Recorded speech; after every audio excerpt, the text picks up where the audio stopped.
Oh, are we live? Yeah, we're live. The Okay, stream is cool. live. I can't see it, so I'm going to assume that we're live. But John is still troubleshooting some stuff. He waited till the last minute, and he's got a headache, but he's a trooper, so he's still going to do a good show. So I'm kicking us off.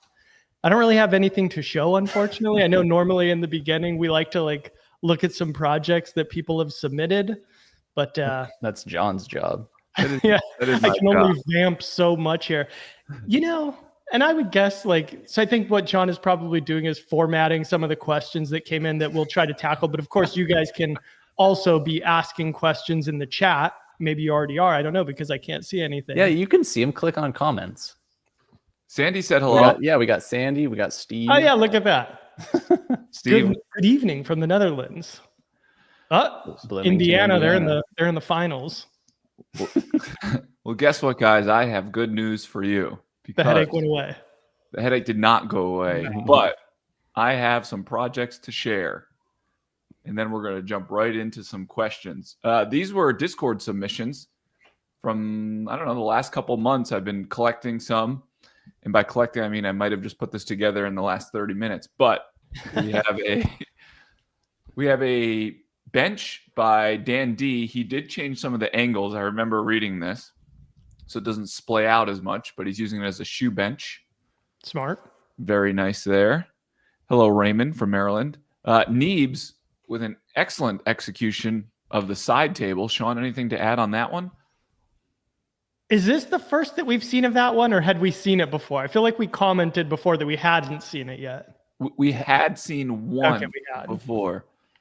You mean just like side tables in general? Yeah, in the live stream, the side table from this course, obviously. Yep. Last time we saw one. Looks we real just doubled good. Up. Yeah, very good. I think there's been a couple recently. Oh, look, there's another. Oh, yeah, one. there you go. Look at that. Burgo with a beautiful coffee table. Yeah, that's nice. Yeah.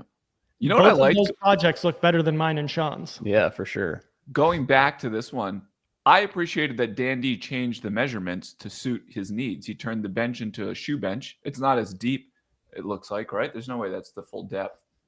I don't remember what the depth is, but it could be pretty close. No, because yours is like a coffee table. Yeah, his shoes are very skinny coffee table. Flat at the bottom. Unless he's got size 20 shoe.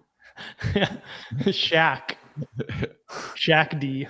Sold. But great coffee table from Burgo, and then I appreciated the staging by Mark P. With this look at that latte. It's got latte art. Oh wow! Too. Yeah. Wait a minute. That's insane. Is this AI? It must be. He also set the latte right on one of the cracks, which is pretty risky. I like that. He's tempting fate. Yeah. Really well done. Maybe it was a staging, but it actually does look really good. Yeah. Like it looks like a piece in a catalog or something. Yeah. Yep. Nice job, Mark P. Guillermo took the cabinet and he made two of them. I only grabbed one, but he made two, one for each of his daughters. Oh yeah, I saw that. Yeah. Also excellent staging. I like the little handles he used. Mm-hmm. Turtles. Mm-hmm. Blue turtles. And Omar, I thought this was just cool, or how he phrased it in the Discord made me laugh, but it was basically, I built something to help me build more things, which is the story of woodworking. That's a common occurrence. Yeah. Classic. So well done, everyone. Keep submitting things on Discord. I like seeing them. Very nice. How these live streams work, if you haven't been to one in the past, even though Chris did like an okay job vamping while I was getting set up here. If you have questions, submit them in the chat. I'll do my best, or we will, to stash them to the side and we'll answer them. It could be about anything. I mean, we prefer woodworking, but if you want to know why Chris is in a garage, he's happy to answer that. And then we'll do our best to go through everything. And then at the end, hopefully we've reached some sort of conclusion where you feel like this was worthwhile and we've all had fun. Do you think our viewership is dwindling on each live chat session? I think it's getting bigger. I like that optimism. Thank you. That was good. Should we jump into a question that we got before that we asked for? Or sure. Yeah. Let's start with something that was pre-submitted. Got sent to us. Yeah. I don't know if you were looking to fill in the people about what's been going on in your lives, but we can jump right into questions. Oh. We'll talk about lives later, maybe. This is a live stream, not a lives stream. Well, you know what it is? When Sean said he was going to be holding his mic, I got podcast vibes, and I thought, all right, maybe we just turn it into a podcast right now. That'd be cool. How you guys testosterone levels? Isn't that what? What do people talk about? Is that a common podcast thing? I don't know. I'm just thinking like a Joe Rogan broy type podcast or something. Uh-oh. We don't want to go there. All right, we got something from Steve. Hi all, I see you working with a chisel every now and then. Do you also use hand planes? And if so, in what situation or why not? Cheers, Steve. P.S. The rocking chair is almost ready. I assume he's talking about CC rocking chair? Probably. Yes. Nice. The CC. All right, how about show of hands here? Who has used a hand plane on their project? Which project? Any of it, just uses them in general in their work. I mean, I wouldn't say like I wouldn't be like I'm a hand plane user, but I use them. Yeah. I would definitely say the same thing about myself, and I would go as far as to say I've never used one. Well, I feel like that's Really? a contradiction. Yeah, I just I'm sure there have been plenty of times where it would have been an easy thing to do if I grabbed one and used it, but I just don't. To be fair, like the only when I moved down to Whittier, the only hand plane you had in your shop was like a bench dog or In box and still in box. Yeah, I think I was the one to take it out of the box. And I was like, "What are you doing?" Yeah, hey, that's meant to stay in the factory steel. box. Do you know how much money I just lost? It was a PSA 10. This feels like a YouTube title and thumbnail. Has never used a hand plane. Oh, true. Yeah, I mean, I don't know. I'm sure there are situations where it would. I should probably. I'm not like, hand planes are stupid or anything like that. Like I'm stupid probably for never having used one. It's just I've never run into a situation where there wasn't something I couldn't achieve with power. I mean, that's fair. I would say the times that I use them is like when I want to have a little bit more control and for it to be a little bit of a slower process. Like you said, if you can't use power, sometimes power can be a little, I mean, like, so just to give an example, this piece I just finished a couple days ago has a lot of like veneer and stuff on it, and cutting veneer with power tools sometimes is not the best idea, like depending on where I am in the project. But I was trimming some veneer stuff and I used a hand plane instead of power. I mean, so here's full disclosure. My reason for not doing it is I absolutely hate like any kind of maintenance or tuning or honing or any of that stuff. And I feel like 75% of using a hand plane and chisels, honestly, is calibrating the tool, and then you get to use it a little bit, and then it's more time spent calibrating. And I'm just like, I'm not going down the path. Yeah, the sharpening aspect of hand tools is like very, very what makes me very averse to it. Though I did buy that Tormek sharpening thing. Remember? I remember that. And the problem with that, and I've been trying to get better about it, but the problem with that is I use it so infrequently. That same thing, every time I go to sharpen my chisels, I have to like pull out the manual and be like, how do I do this again? Yeah, if I had a friend that lived close that was really into it and loved sharpening them, then I would get into it, because I'd be like, man. yeah, come by anytime and sharpen my chisels. What a dream. I'll buy you lunch. I did just sharpen all of our kitchen knives though, so I'm back on the sharpening bandwagon. Nice. Use those instead. John, anything to add to that? I use at least a block plane almost every project. Damn. I love my block plane. That's fair. Trying to think of examples of I just anything where I don't feel like sanding and I need to remove a decent amount of stuff. Block planes are the best. I got a tiny little one from, I think it's a Lee Valley. No, it's the Veritas one. Doesn't matter either way, but yeah. No brand allegiance. Yeah, no brand allegiance. I don't know. I use them when I'm trimming up ends, like do a lot when edge banding, like slicing edge banding and trying to get that flush. What else do I use them? I use my the jack plane a lot more than the block plane, it seems like. It's all dependent on what I'm using, but I love having them. I just don't sharpen them as often as they probably should. but they're great to have around. Yeah, that's a good way to say it. I like having them around to have the option, but I don't always love using them. There you go. Don't like using them, don't like having them around. Yeah. Get them out of my face. All right. Holy smokes. Philosophical one from Patrick. Love it. Been meaning to ask you guys. I work a lot in reclaimed and restoring old pieces in the process.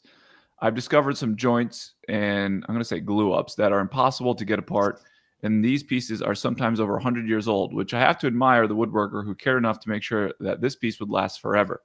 Are there any techniques or skills that you still use today that were used by woodworkers of old? And do you believe that some of these skills have been lost to time, but are still very relevant today? I have to say, on the heels of the hand plane question, this is pretty funny. I love to hear. What if I came in with like some like, oh yeah, all the time when I'm using my hand plane and my chisels, it's like, wait a minute. I mean, I don't like, you couldn't have asked like the 3 least like traditional woodworkers. I think that's the one thing we're all very good at, is not going by tradition. I mean, I think that, so with a lot of this stuff, so obviously there are going to be some techniques that we still use today that are things that people have been doing forever, but the most basic of stuff.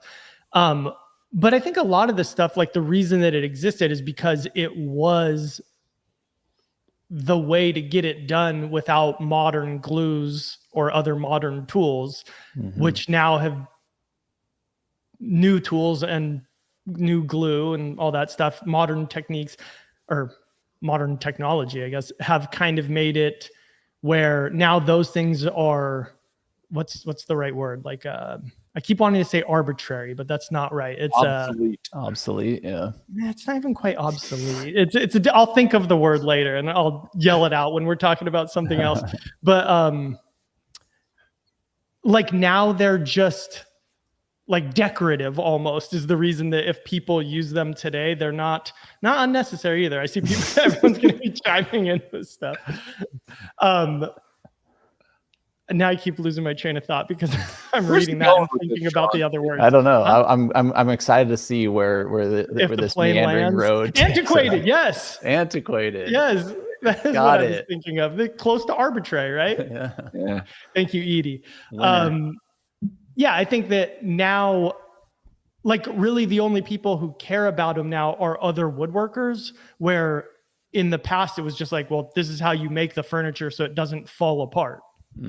So it's less to do with tradition and more to do with, to go back to the word unnecessary, necessity. So I guess they are unnecessary. That was a great end to that. Thank you. Sean, do you have anything? Are there any techniques or skills that you still use today? I mean, I think like Chris was saying, like a lot of the stuff that we do, everything obviously is like comes from stuff of the past. Like we're just using slightly different techniques, and so like it all is based in that stuff. You know, even like a domino, that's a mortise and tenon. You know, we're just doing it in a different way. So, like yes and no, but no. Like I rely on modern glues and modern tools and stuff that would have never been used 100 years ago. So no, I'm not like cutting dovetails and I'm not doing stuff like that. Okay. So I just had an epiphany. Oh, what nice. We're concerned about is just getting the job done, right? We just want to get it done, like kind of the easiest, fastest way that's still good looking enough where the average person looks at it and likes it. Well, 100 years ago, the person that made dovetails or whatever, right, was doing the exact same thing. It's just that dovetails were the way to do it back then because they didn't have modern glues and dominoes. Yeah, I think that's a good point. Thank you. And I have nothing to add to it. John? I mean, I think Sean pretty much summed it up perfectly. When I read the question, his first thing he said was, it's ironic you're asking these 3 people this question. I mean, like you said, so many of the things we do are rooted in old skills. I'm not fond of old joinery. Maybe one day when I have less to do, but our business is getting things done as quickly as we can right now, and that generally means not using. I mean, And- I Dovetails. like it Doing if you bad can stuff. see it and it's part of it. If Yeah, it's like a decorative element of it, then I think it's cool. But if it's just going to be, again, just not to keep going back to dovetails, but if it's going to be dovetails on the side of the case, like I don't really, or sorry, on the side of a drawer box that like you don't see unless you open it up and you have to specifically be looking for it. To me, that doesn't move the needle for me, but for other people it does. Yeah. And if it does, then that's awesome. That's what I was gonna kind of say is like my / our, I know we all have a pretty similar aesthetic. Like my preferred aesthetic is not to have lots of little flourishes of like technique or showing off things like that. Like I like clean, modern-ish looking stuff. And so like if I were to do dovetails, it would be specifically to like show a dovetail joint. And that doesn't really do it for me. So yeah, like I'm not doing dovetails for structural purposes, and I'm not doing dovetails because I don't necessarily feel any need for, the way they look. So yeah, I don't. I don't think either. It says it asked the last part of the question: has anything been lost to time? I don't think so. Like, No, Yeah. I feel like there's still people who do that totally. kind of stuff. I mean, there's people that like don't use power tools, yeah. And so no, I don't think that's ever gonna go away. There's always gonna be people who want to carry on the traditions of old times, but it's not gonna be me. Also, without going too far down a rabbit hole here, I think about this pretty often. There aren't many.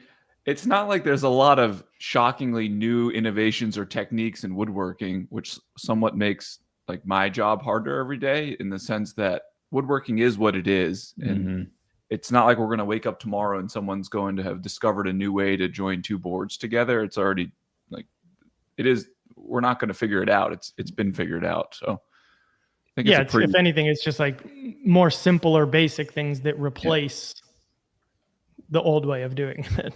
Yeah. So like in 50 years, will people look at dominoes of like, whoa, people don't use those anymore, but like they'll still be traditionalists using a domino? Probably. What do you think they'll be using? Laser fusion from their eyes, just like, and then there it is. Artificial intelligence joints. Yeah. That is pretty fun to think of, though. You fast forward 25 years and remember when domino was so cutting edge, and it's going to be just the most cumbersome tool possible to use. You have to actually use your hands. Steve says maybe a big difference if woodworking is to generate income versus woodworking as a hobby, then the end goal is important, but the fun factor on the way there without time pressure is also important. Yeah, I think I think it comes back to like what's fun to you. So like, yeah, like to me, again, personally, even I only build 10 projects a year. So like I do have the time to do all those things, but I'm very focused on the overall look of the piece. Like, what you feel when you look at it from 10 yards away. Yeah. And then as you get close to it, you experience things. Yeah, I'm like still worrying about the details, but the hidden details, not so much. But like, if you have fun cutting dovetails, then like totally. That's kind of my thing when I was kind of talking about like the aesthetic was just like, I'm more concerned about the way the finished piece looks. I could care less how I get there, which is kind of funny because we've built our careers on showing people how we got there. But yeah, like to me, it doesn't matter if you're doing it by hand or doing it with power tools, or, whenever someone gets mad at people for using power tools, I'm like, why does that matter? Isn't it about like what you get to in the end? Like, I don't know. That's just me, I guess. Yeah. Maybe the takeaway is we can all agree that we don't need to be using old animal hide glue for gluing up anymore. Modern PVA glue, acceptable. Yeah. I can get behind that. Yeah. We don't need a bunch of dead horses in our project. Running around. Wait. Yeah. Running around our furniture. From Don here, do you guys have any recommendations for affordable track saw squares? Any other accessories as well? I know TSO is the gold standard, but I'm not sure I can justify the cost right now. I have not used many, except I've used the TSO and I've used the woodpeckers. So 2 not cheap things. I have the woodpecker one, right, Sean? Yeah. Well, that kind of answers that. So like, yeah, I think it's nice, and I use it I used to use it sometimes, but I found that like when I really, really, really care about nailing square, I use also a woodpecker, so still expensive, but a square that I just line up to the shop or to the track. I almost wrote down a prediction that when Chris answers this, he will say, "I just use a really big square."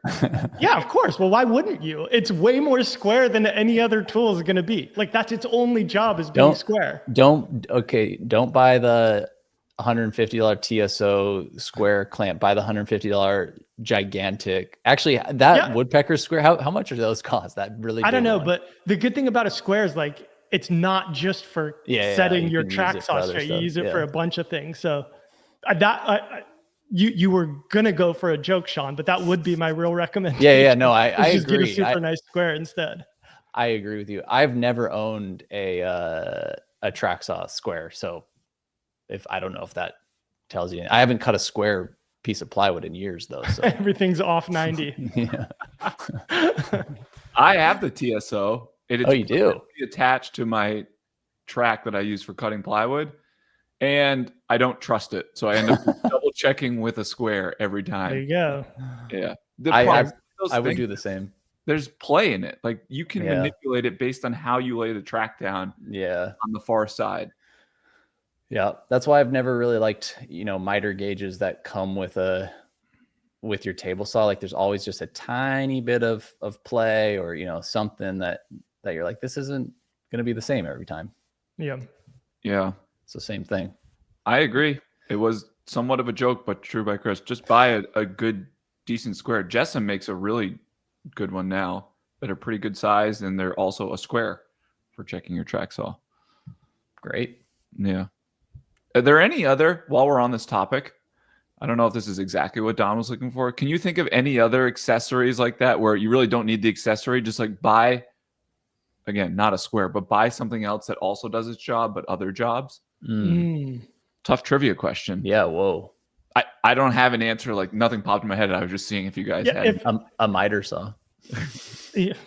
Don't get us started on that. Kind of. We've had some backlash from it. Maybe if other people think of tools, they can write them in the chat, and then we can say if we think that that's a tool that a square could do the same job. Square is the only tool you need. And Ann O'Reilly said my projects aren't going into space. So my tolerances are pretty high. I agree with that. Yeah, I think generally in woodworking, I think sometimes people do like they worry about like 128th of an inch or thousandths of millimeters, whatever that would be, when it's like that'll sand or clamp out. Right. Someone left a really funny comment on a video. The video is 3 years old at this point, and it was talking all about beginning measuring and marking tools. And I was suggesting people get some machinist squares, which I still do suggest if you're setting up like high-end tools. And someone left comment to the effect of when your squares have a tighter tolerance than any of the tools in your shop. And I thought, you know what?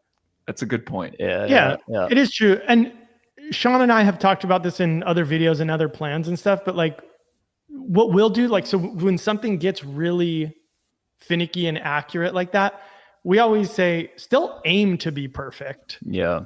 Just know that even if you're a little bit off, it's still probably okay.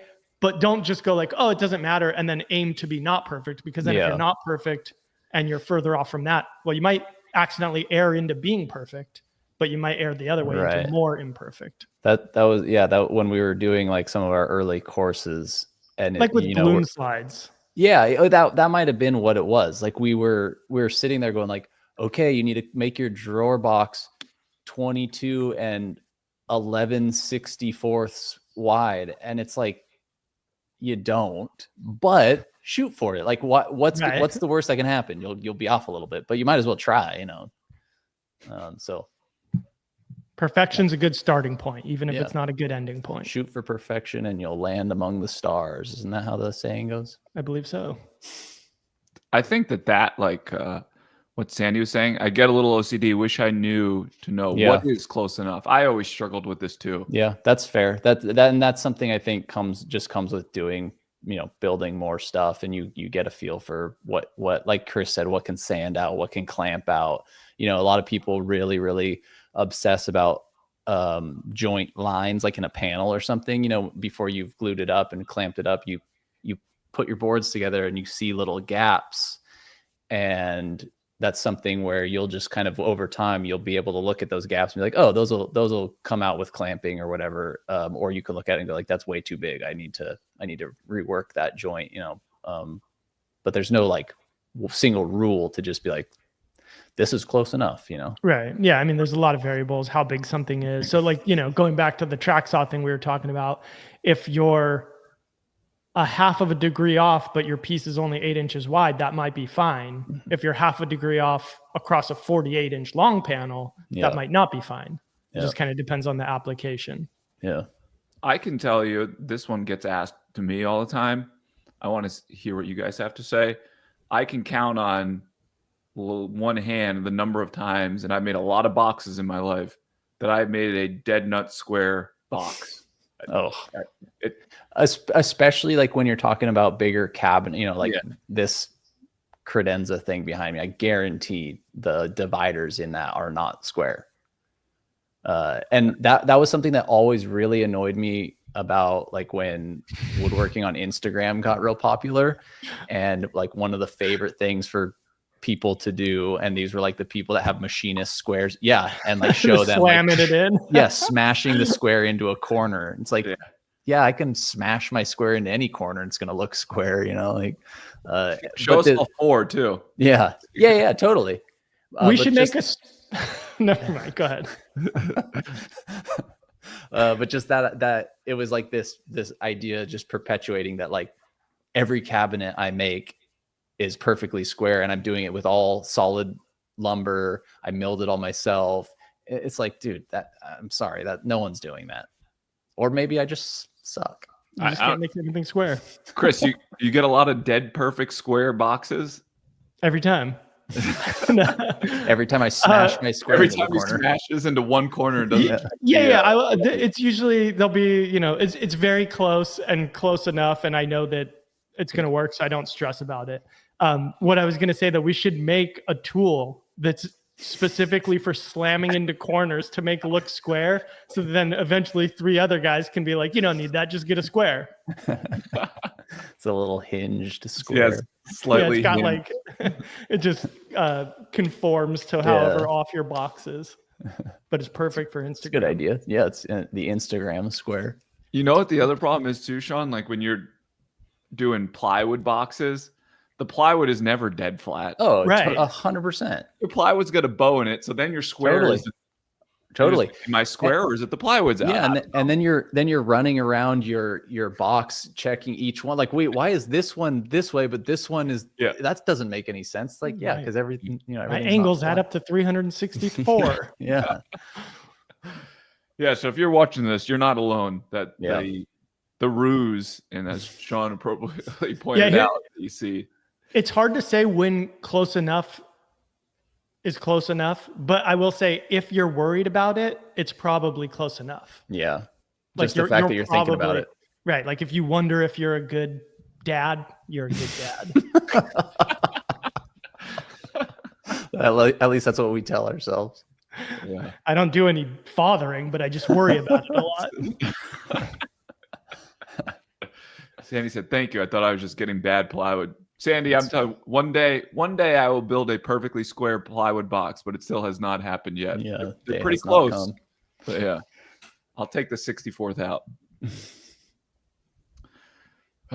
There was another question there. Hold on a second. I need to figure out how to. Here, I can vamp real quick on that plywood thing while you look, John. But one quick little tip, a little bonus tip in here. If you find yourself making boxes out of plywood and you notice that there is some bow on them, if you're going to do like some kind of a center shelf or something, make it so that they're all bowing towards the inside, because then you can cut your shelf to kind of pop them out.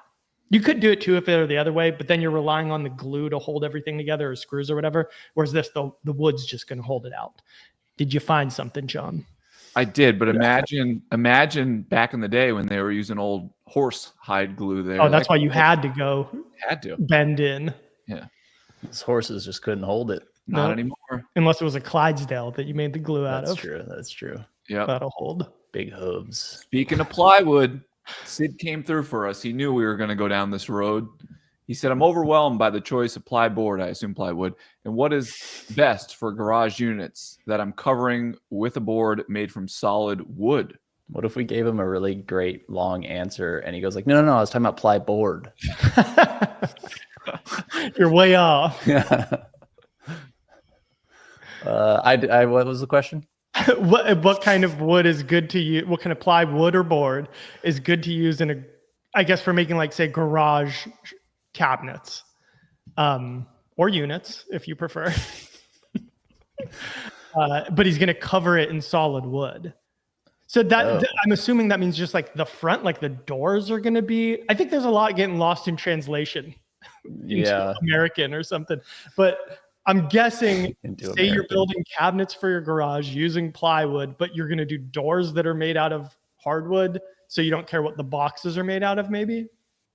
But you still see the boxes, I suppose, right, from the side. I mean, if it means anything, I'm about to build boxes in my garage, and I'm using Baltic birch plywood. That's probably nicer than what needs to be used, but that's what I'm using because I like the way it looks, and I'm going to live with it. Yeah. I mean, I'm guessing that he's talking about making the like cabinets out of plywood and then like face frames and doors out of solid wood, which I think is, fairly standard way of making cabinets. So that he's overwhelmed by the choices of plyboard. Yeah, I mean, there are a lot of choices, but if you couldn't see, so if you could see it, right? I feel like it would really bug me to have some crappy looking plywood or board and then walnut face frames and doors. If you couldn't see it, where I wasn't going to care about it, I suppose you could still see it when you open it, but whatever. Then maybe the question is like, what's the least expensive material that's good enough to build that kind of thing out of? And like the type of stuff you could get at Home Depot or the big box store that's like their nicer stuff, which I don't even, what is it? It's like, you guys, I'm about to blow your mind. Hold on a second. I just did some Discord digging from Sid's question. We're going to go shopping for Sid. This is a new segment. It's sponsored by, I don't have a sponsor for you. I'll come up with something, but Sid. I'll sponsor it. Sean sponsoring it. Yep. Sid sent us this link and he said, for instance, on here. So Sid, we're going to go shopping for you. Oh, whoa. Heading over to Europe, it looks like, because I see some pounds. Yeah. And let's just see what we can find on here for you, Sid, because this one jumped out to me and looks like radiata pine. Yeah. If we're doing that's the stuff they got at Home Depot. Yep. Yeah. Utilizing Eleoides pine. That's a southern yellow pine and spruce. Yes. So this is I just used a bunch of that for my most recent high-end furniture build. So this is what I would use for shop projects. Yeah, if it were shop cabinets, I would be fine with that. If I were going to be putting this into like my home, I would probably get something with like a somewhat nicer veneer. But such as anything on here jumping out to you, Sean, in Shopping for Sid, sponsored by Sean? See, there seems to be a lot of eucalyptus. Maybe that's a European thing. But that just on those little pictures, it looks, pretty fine. But I would just go with like a maple veneered plywood or, anything's just pretty plain. 97 pounds for looks like birch plywood. Yeah, look, there's pretty out of pine. That's your good stuff. Yeah, and I mean, like that's the thing with plywood to get to give Sid some credit. Like there is a ton of options, and then within each type of plywood, there's also like your grades and how nice each face is and all these different things. So it can be overwhelming. But like if you walk into Home Depot or go into like a plywood lumber yard and say like, hey, where's your cabinet grade plywood? They'll be able to show you what the options are. I would have always been nervous to do that when I was new because I feel like I'd go, "Where's your cabinet grade plywood?" And they'd be like, "I'm gonna save it or farm," like some jargon that I'd be like, "Huh?" And then I would just have to bolt out of the door. I was always worried that I was gonna go in and be like, "Hey, where's your cabinet grade plywood?" And they would like pull a lever that like goes like, "Murr, murr, we got a newbie here, boys," and then they'd all come like, Give you tap me wedgies. on my forehead. Get out of here, boy. But did it ever happen? Yes. Surprisingly. Why quit woodworking? No, it never happened. Although, I don't know. They probably would. It would just be some jargon that you wouldn't understand. But just go in and mill around. Find something. You accidentally pull like some piece that costs $500 a sheet. Don't touch that. Well, the good news is, Sid, you've got some radiata pine that we found here, or Eleoides pine. And if not, use a maple or a birch face. Maybe stay away from eucalyptus. Eucalyptus isn't the nicest looking. Well, and look at that Chinese eucalyptus face. Oh, poplar core. I see. Okay. I mean, radiata pine was what I was talking about when I said, "What's the stuff they have at Home Depot?" that I couldn't remember the name of. Those antiquated. Like radiata pine would be considered much more of like a building material than like a cabinet plywood, like Reflected if you were by the price here. Say what? Reflected by the price. Yeah. That's expensive. $23.19. No, that is cheap. not expensive. That's cheap, right? Yeah. So you don't think that that's fit for shop cabinets? Like I just don't know what Sid is in, what he's hoping for. Like we're saying, yes, I would absolutely put that in my shop and make cabinets out of it. If I were putting something into my house, I would not. Right. So that's kind of what I was saying so to me, there's like a fork in the road and there's two paths. There's either I don't care what it looks like, in which case I will go get radiata pine from Home Depot. Yep. Or the equivalent, Europe's Home Depot, Flat Depot, maybe, I don't know. Or I do care about what it looks like, in which case there's a million different options and it's like whatever matches, it's walnut or it's maple or it's oak or it's whatever is the look that I'm going for. I got to tell you, they even have a nice toggle here. Shopping for Sid is going well. Did you see that? I found some for use in cabinets. There you go. And this is what we were saying. There's birch. Guess what didn't show up? The radiata pine. Eucalyptus pine. Yeah, did not show up. Ooh. See, that's why they'd sound the alarm and give you a wedgie. Yeah, if you ask for eucalyptus, they know they got a live one. Yeah, you come in. Hey, I'm looking for some plywood to make cabinets out of. I'm thinking radiata, and they say just stop there. No, they just over here for your swirly. They put their arm over you, like, let me show you over to the TSO squares. Oh man! Speaking of before we get off the topic of shopping for Sid, I think that was a successful segment. Yeah, I think this is a new channel. Yeah. Speaking of TSO squares, now Jeffrey is regretting the purchase of the TSO guide rail square. Oh, we weren't trying to do that. Is that something different? Yeah, what's that? TSO guide rails. He's at the parallel guides. Have you seen those? What is that? I'm going to pull them up. They hook on to your track, and it's basically for making repeated rip cut lengths when you bring. Oh, I see. Plywood. I heard they're expensive. I don't have any experience with them though. 50 inch. No. I mean, all that stuff. I'm like, bucks? I feel like Festool one's $309. Of course they do. Is it really? That's what it says.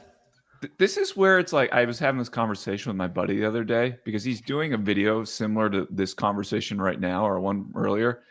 And the premise of it was, when everyone says you could get a track saw before you buy a table saw and they do the same thing.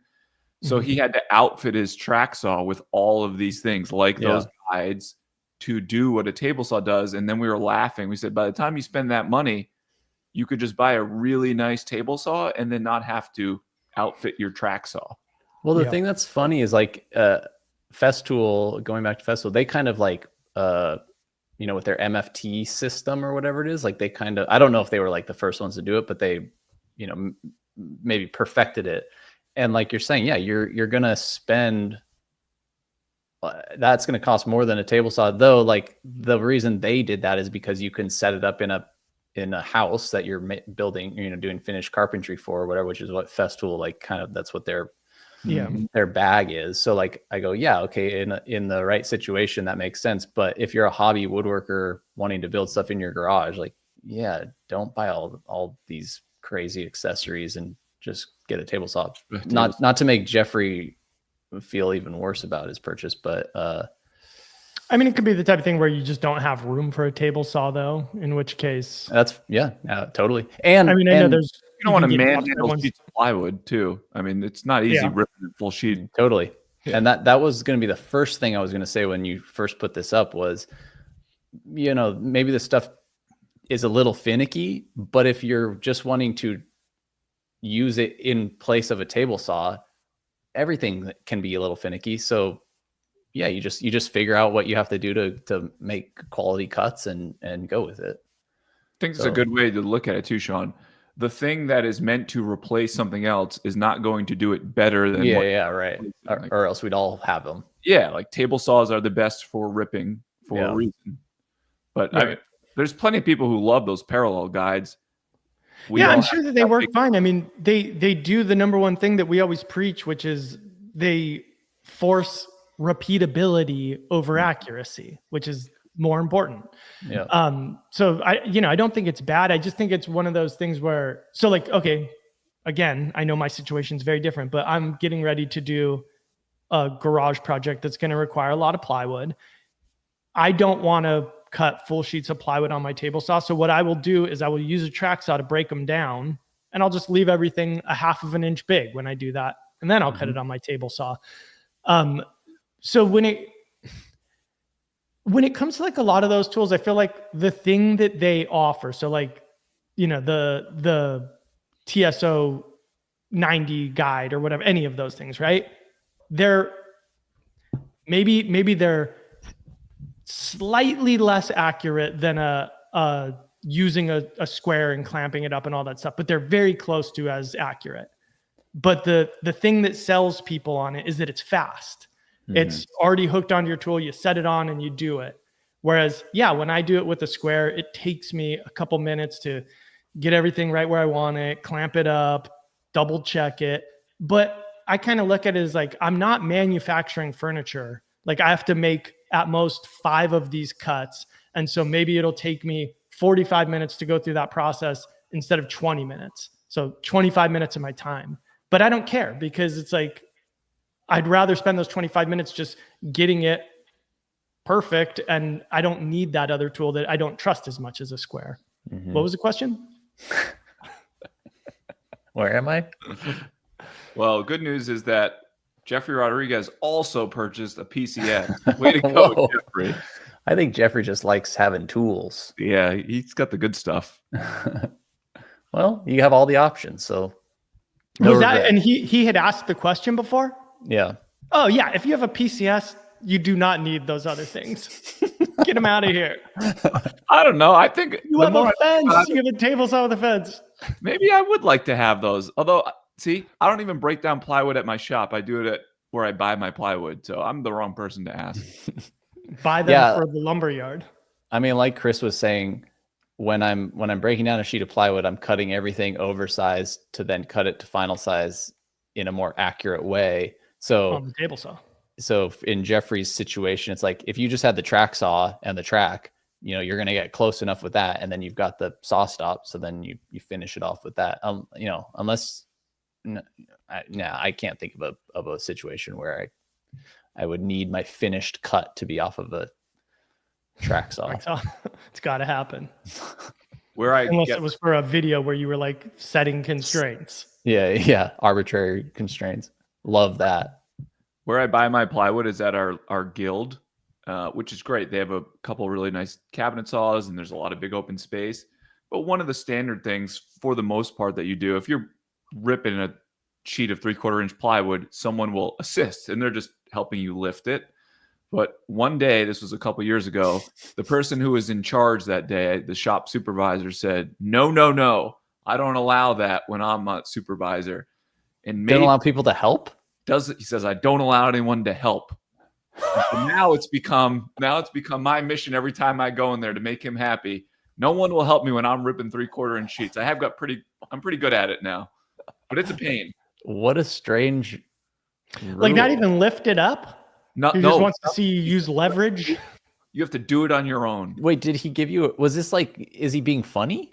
No. What's the reason? He says it's not safe. I mean, I could see where it's like two people maybe doing something when you're actually making the cut, but just lifting it feels safer with two people. Yeah, what on earth is this guy talking about? Maybe he moonlights as a back surgeon. Yeah. He's just I trying don't to know. drum up business. Sean, I thought he was messing with me too at first. Yeah. But he was very stern. So Oh, that's one of those situations where I'd be like, and then he'd be like, Give me a hand. yeah, why don't you come over here and help me? I'd be like, nope, we don't allow that here at the guild. to his At credit, John's Guild. I'm now pretty good at it. I can rip Chris, it. do you, Teach men to fish. do you have a guild? I don't know, what is that? What are you talking about? Yeah, John. What the hell's a guild? Yeah. It's like a Magic the Gathering thing. As Yeah, far like as I'm what, that's concerned. what it sounds like to me. Hold on a second. You know what? We're about to do another new segment. Sounds medieval. This segment's called "What the Hell's a Guild?" Sponsored John? by John's sponsored by Guild. John. Hold on a second. I know, like the Woodworkers Guild of America. Is it? Maybe a lot of woodworking groups call themselves guilds. Yeah. What's up Maybe with that was that just like too? a thing that This segment's called "What's Up with That?" with Sean Boyd. sponsored by Four Eyes Furniture. Oh, I was like, what are we naming it? What name of this segment? Because I like It's called what the hell's a guild? what the hell's a guild? Oh, this That is yours. Greenville Woodworkers Guild. Well, Sean, it's funny you ask for our segment. What the hell is a guild? Because this is a woodworkers guild. They're also I feel like there needs to be an apostrophe in there somewhere. they're also called maker spaces. Okay, I know that term. That Yeah. I But like. they're Why a Oh, guild? though? SCM. if you haven't looked around for a makerspace or a guild while we're on the topic of what the hell is a guild, this segment, they're pretty handy. I mean, I got to say, we're making fun of the name, but if I had It this looks down the street awesome. from me, I would love it. Yeah. It's amazing. It's 10 minutes away, and I get my lumber. They sell lumber discounted here. So Oh, yeah, whoa. now you can see why I do most of my Can you pull up just the definition of guild? I'll do I thought that was like when you make something gold. you're thinking of Gilding the lily. the Gilded Age. Yeah. Yeah, Is that spelled differently? A medieval association of craftsmen or merchants, often wow. having considerable power. Whoa. Almost like a wizard. what the hell's a guild? So is guild, when you gild the lily, is it spelled differently? I don't think Is it so. just GILD? Maybe. Let's look that up too. I'm gonna Is this what people paid for? No. Yeah, I think so. Yeah, it is gild, GILD, gild the Mm. lily. There you go. Parallel guilds. Wow. I am a complete idiot. Yep. So there you go. Check if you have any spaces or Sandy guilds. and Ann says quilters and weavers have guilds as well. Yeah, because it's any kind of like crafts people, I guess. Yeah. I gotta Like find myself a to guild. get into a guild. I bet you have a guild. I'm gonna look. Yeah, Texas Yeah. seems like they'd have a guild, Sean. Yeah, Texas kind of gotta feels find like a guild place. Dallas Woodworkers Guild. What if it just pulls up my home address? That would be bad. Say Oh it man, online. Anne had a very tough question here. I'm going to vamp while Sean figures out if he has a guild nearby. What's the question? I'm sure we don't need a follow up from if Sean has a guild. What are you talking about? Can we see what you three are currently working on for the next course? Oh, The next course. yeah. Anne, you're giving us way too much credit. I mean, I've got a dining table plan that I'm working on currently. Yeah, I There'll have be a a plan for it, but I have a dining chair plan, yeah. but nothing related to the beginner course. And we're breaking up. Well, this is like This was a one and done type thing. Just kidding. That's not true. we're breaking Yeah, we up. actually have talked about some other projects that I don't want to promise anything right now, but we've talked about doing some other projects that we will probably add to the course if and when we do those. So if you're hearing my voice, you would be grandfathered into any of that. Yeah, actually, that's a question for the people watching. Like, do people feel like if they've gone through the beginner course, they feel like they're ready for something more. Or do they feel like they need more projects at that same level, or is it ready to be like kicked up a notch? Time to move it up. Good I mean, I feel like honestly, if you've done the side table one, then yeah, totally. Side table and legit. coffee table, yeah, both of those. No one's answering us. Precision. It'll come in slowly. Everyone signed off when they heard that question. Well, they're all looking for guilds right now. Sandy would like to keep going and progressing. Love it. It definitely is a fork in the road where what do you do after that? Because it starts to get pretty technical. Yeah. Jump beginner to intermediate is a jump. Yeah, for sure. It definitely, if you get through the beginner course and you're like, I still am enjoying this, I still want to keep making stuff, then that kind of answers your question. Like, okay, you'll probably eventually make those steps. But if you finish the course and you're kind of like, that was fine, but like, whatever, then yeah, you'll probably just kind of make stuff at that level. So here, I don't want to promote our plans, so I'm not going to do that. But as many of you probably know, so Sean and I have been making plans for like 5 years, and we've got a pretty big catalog of them. Is the jump from the side table in this course to whatever our easiest plan too big of a chasm? You asking us? I'm asking you specifically, Sean. I think there's too much. I think there is a space that can be filled.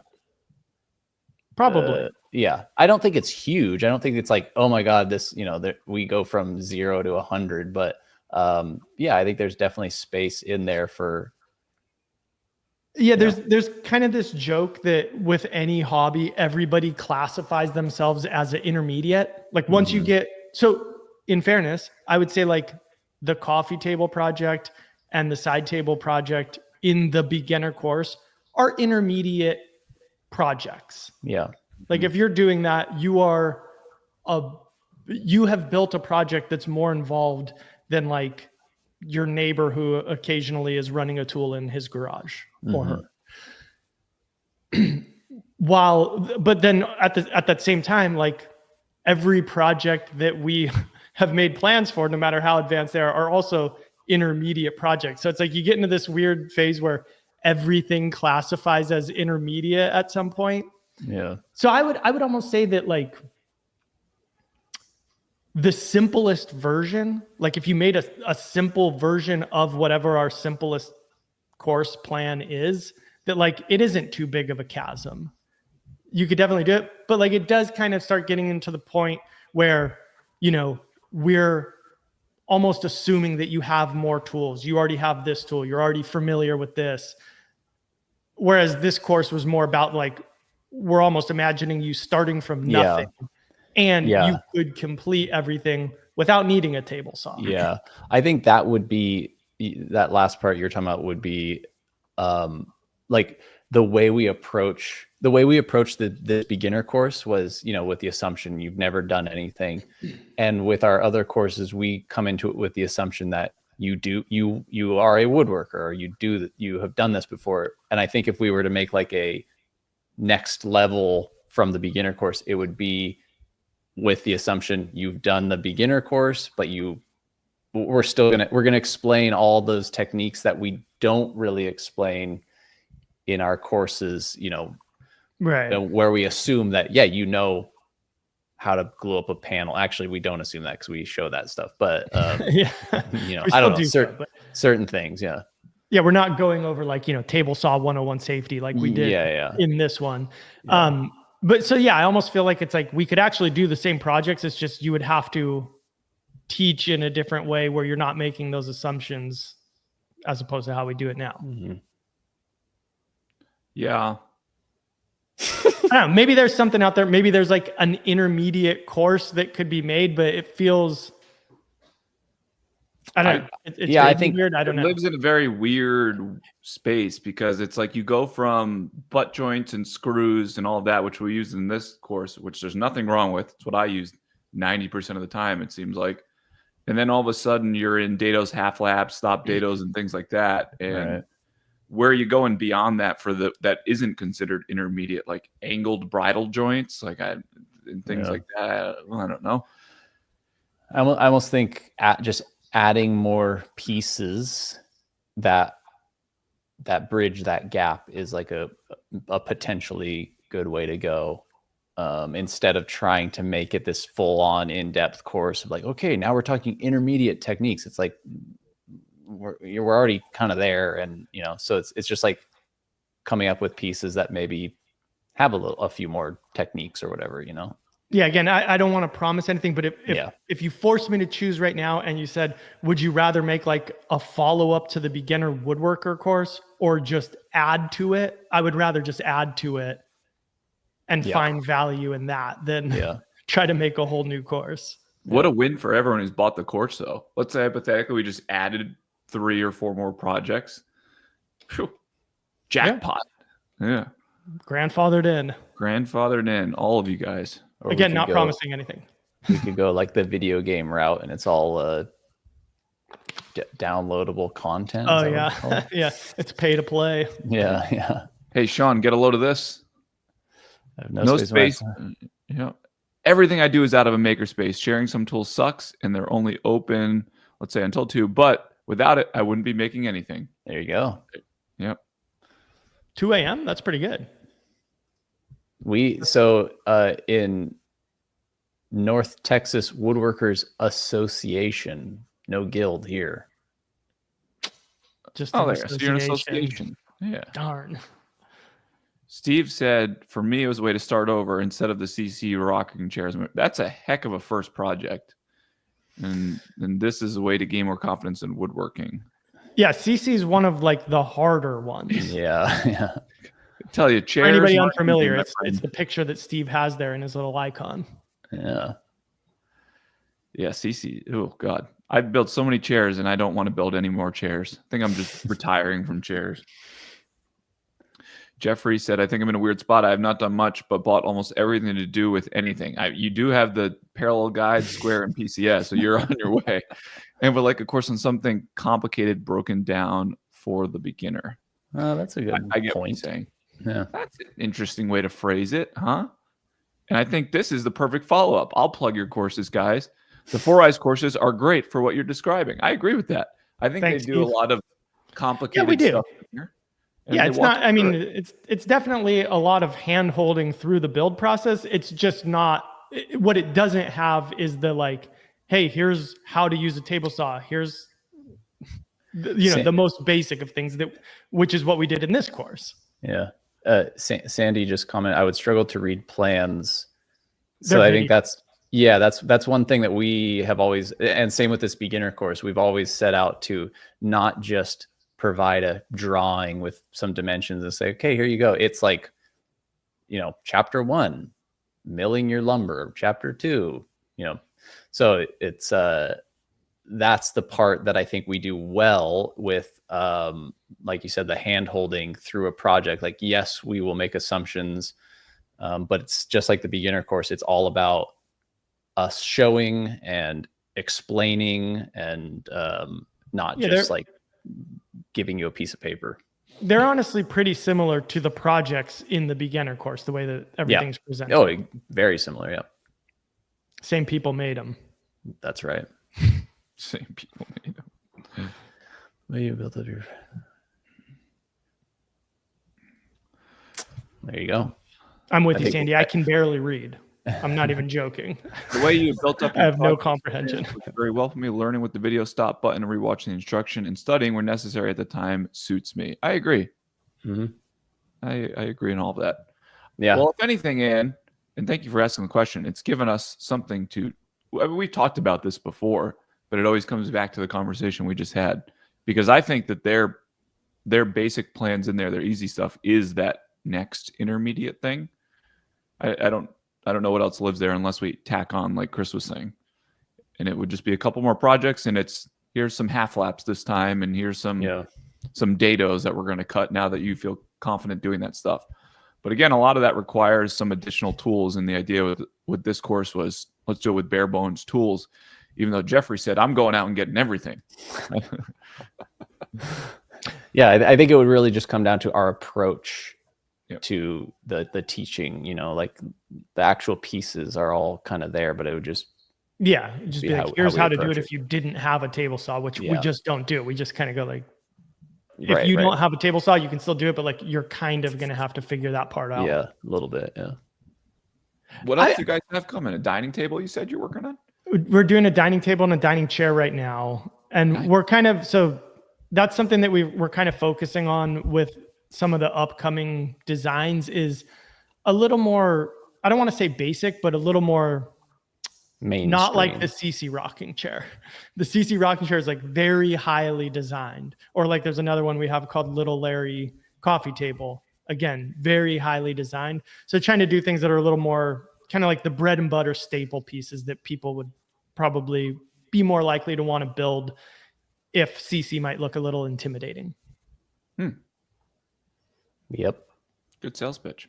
Thank you. I'll sign up. Send us the cash. Yeah.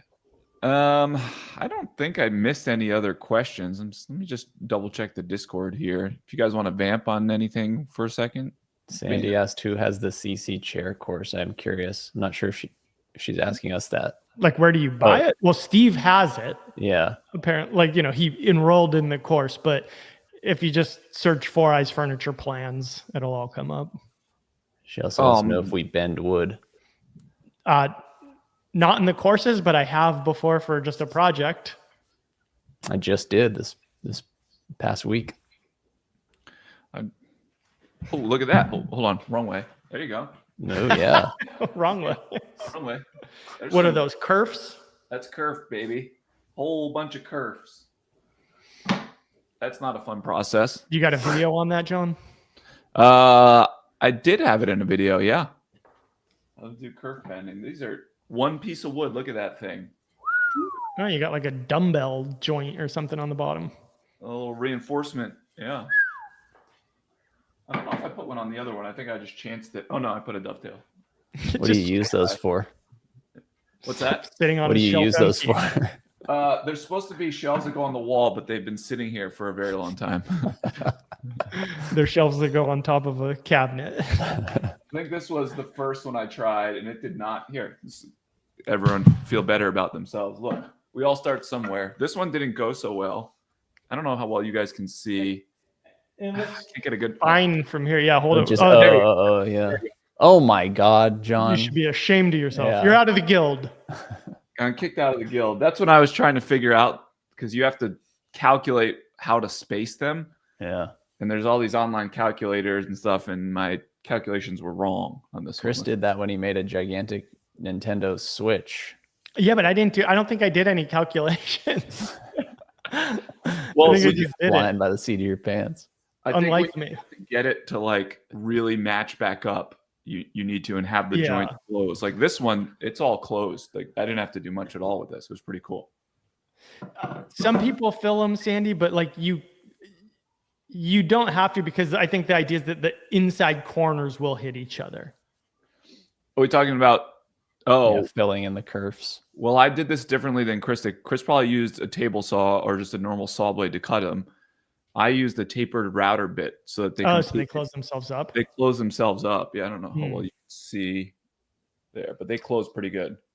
So yeah, I think I did it where you wouldn't be able to see the front. So the front of it is covered. So there are, where it's like, it's tight on the inside of the radius, but then if you went further down, it would be hollow, but that's fine because you can't see it because it's covered by a face frame.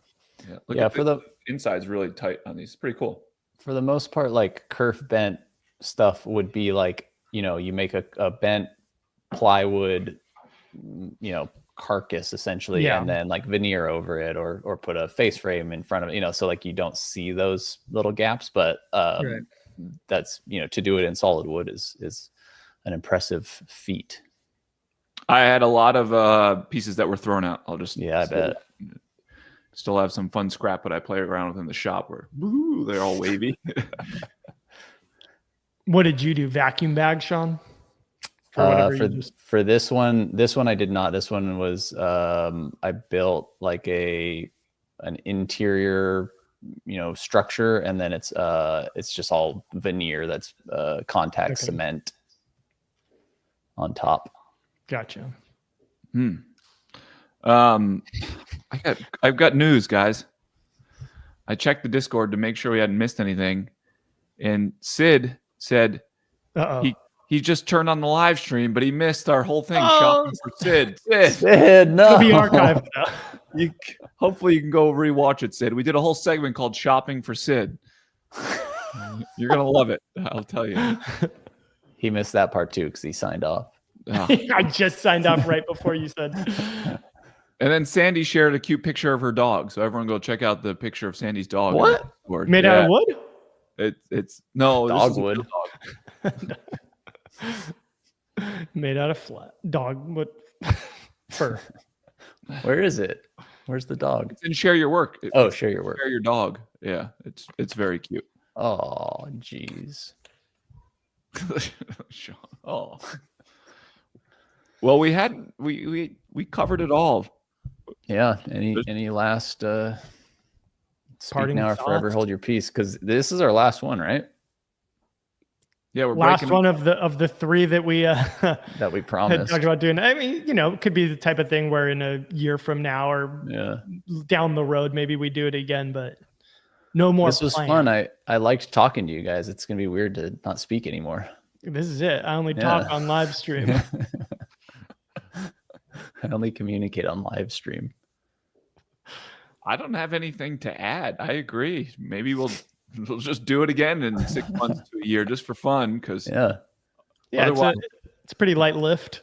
Yeah, the three of us have no communication otherwise. We don't like each other. This is all just a front.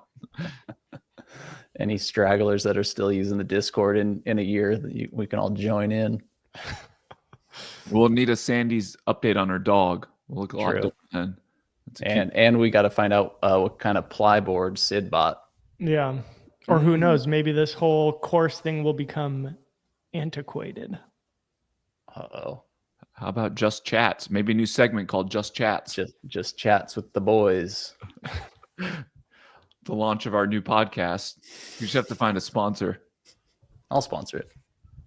What if we just started a new podcast and the entire premise was we go shopping for Sid the entire time? It's not bad if it wasn't only woodworking stuff. If we could buy stuff for all of Sid's life. Yeah, how much stuff does Sid need, you think? Cereal. I'd like to do a cereal episode. Oh yeah. I'd love cereal. to do a cereal. I could go on a deep dive with cereal. Definitely. And we could call it cereal. Yeah, true. There hasn't been a podcast called that, I don't think. No. What do we do when we pivot the next week though, and it's about buying new shoes? Oh man. Now you're even going deeper into my wheelhouse. That's Chris's domain. Peanut butter Captain Crunch. The best part of all this is a good one. We'd never actually get to meet Sid or know anything about him. We'd just be shopping for him. Yeah. Oh, that's a good idea. Yeah, we don't know if he's like a 24-year-old guy or a we never find out 85-year-old woman. We never find out if like what we bought for him he actually enjoys. We just has no conclusion. Well, we really are falling off the rails here at the end. I mean, we're over an hour here. Let's get the heck out of here. We're getting loopy. Talk about trying to finish strong, and we did not.